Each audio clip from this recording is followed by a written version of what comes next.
Alors, dans l'exercice d'aujourd'hui, on va voir comment on peut personnaliser l'affichage des données vecteurs sur ArcGIS en jouant sur la symbologie de ces vecteurs-là.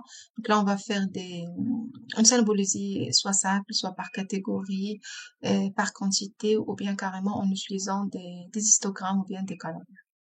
Voilà, donc on commence. Donc ici, j'ai une couche commune. Donc c'est une couche sur les communes et les arrondissements de Casablanca.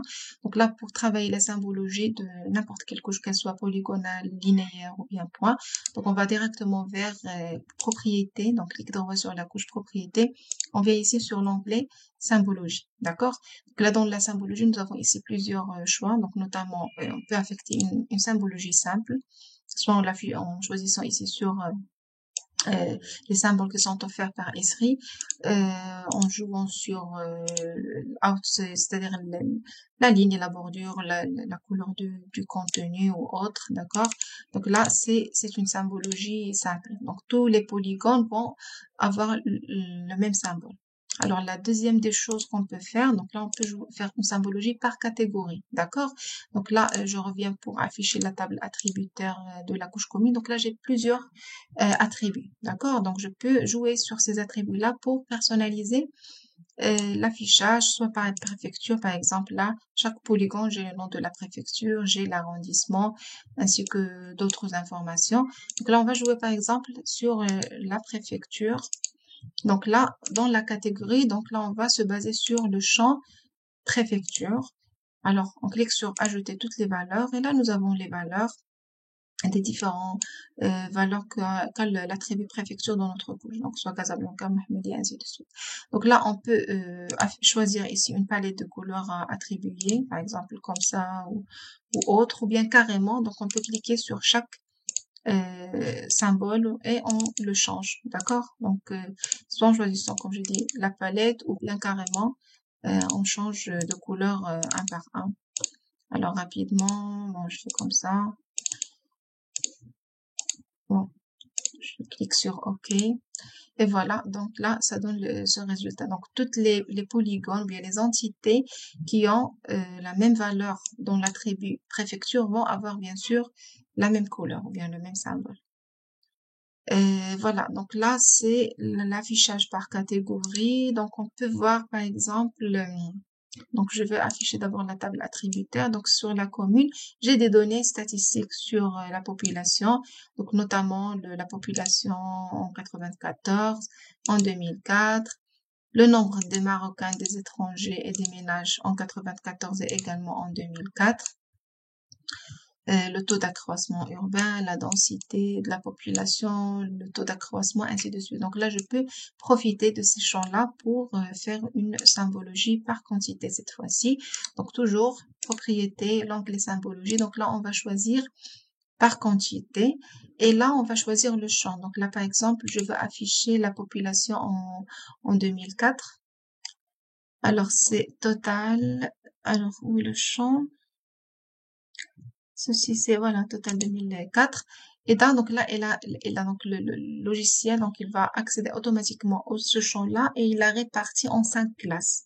Par exemple, en vert, pardon, ce genre-là, on va afficher les polygones, bien les entités qui ont une population entre 3065 et 23.322 dans cette couleur-là pour l'intervalle qui suit, ainsi de suite. Donc, si je clique sur OK, ça va me donner ça, d'accord? Donc là, ça montre que tous les communes périphériques ont une population faible si on les compare par les communes, bien les arrondissements du centre de Gaza.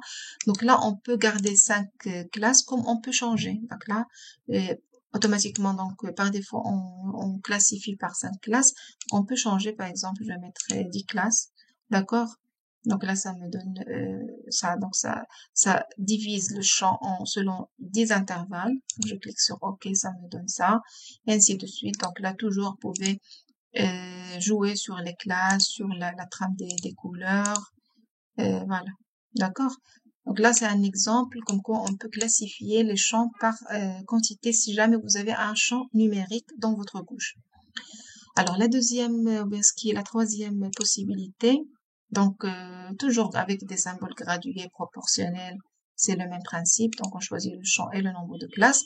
Et là, donc, on va voir la quatrième possibilité ici, c'est en utilisant donc des histogrammes, bien des camemberts. Par exemple, ici, on peut utiliser des camemberts.